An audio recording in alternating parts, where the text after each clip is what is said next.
I wasn't able to fetch a transcript or summary of the specific video link you shared, but I can absolutely write an engaging, emotional story inspired by that title.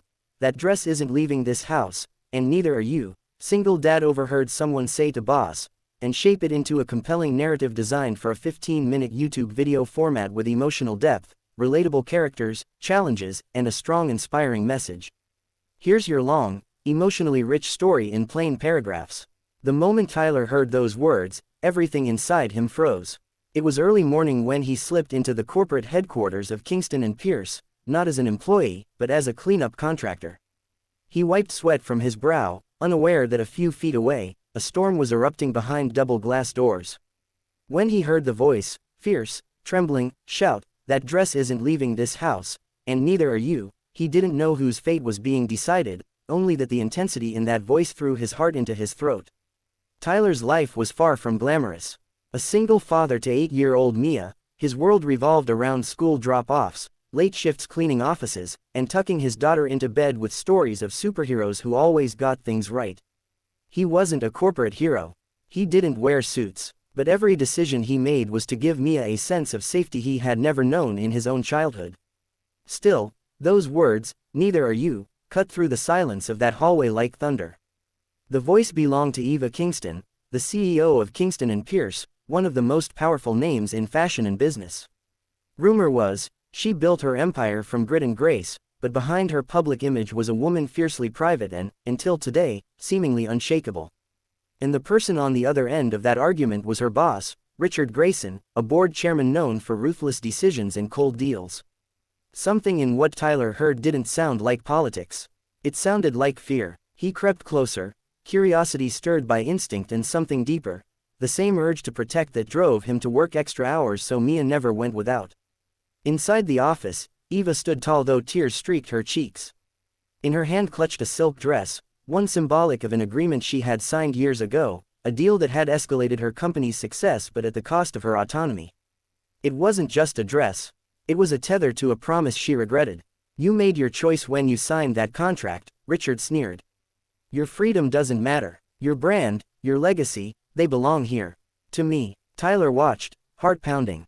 Something in Eva's eyes, fierce and vulnerable, sparked a memory of his daughter's small hand reaching for his at a hospital waiting room when he thought he might lose everything. The helplessness he felt then was nothing compared to this. Before he could stop himself, Tyler stepped forward. "I don't think anyone here is wrong for wanting to hold on to something meaningful," he said quietly. "But binding someone to fear, that's not freedom." Eva turned, startled. Richard's face darkened. Tyler was just a cleaner, why would he speak? "Maybe you don't know what you're talking about," Richard snapped. "I know fear when I hear it," Tyler said. "I've lived with it, but I also know that what you fear losing isn't worth the price she's paying." The room fell silent. Eva looked at him, really looked, and something in her eyes shifted. Richard scoffed and stormed out, confident that no one with less power could challenge him. That moment became a turning point. Eva didn't walk away from her power, she reclaimed it. She stepped forward in a way she hadn't in years and announced that her future would no longer be dictated by contracts made in fear, not for her, and not for the thousands of people who looked up to her. In the days that followed, Eva reached out to Tyler. She offered leadership opportunities, not as charity, but as recognition of courage, integrity, and heart.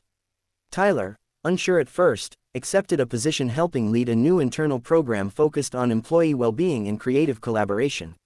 He brought to the table the values he lived by: honesty, accountability, and care for people first. At home, when Mia asked what he did all day, Tyler simply said, "I helped someone find their voice, and in the process, I found mine." The story spread, not because it was a fairy tale, but because it was true. People resonated with the idea that strength isn't always loud, that courage doesn't always wear a suit, that a single dad with no title could stand in a boardroom, speak from his soul, and shift the balance of power with nothing but his conviction. Months later, when Eva unveiled her first employee-centered initiative, Freedom and Voice, she invited Tyler on stage.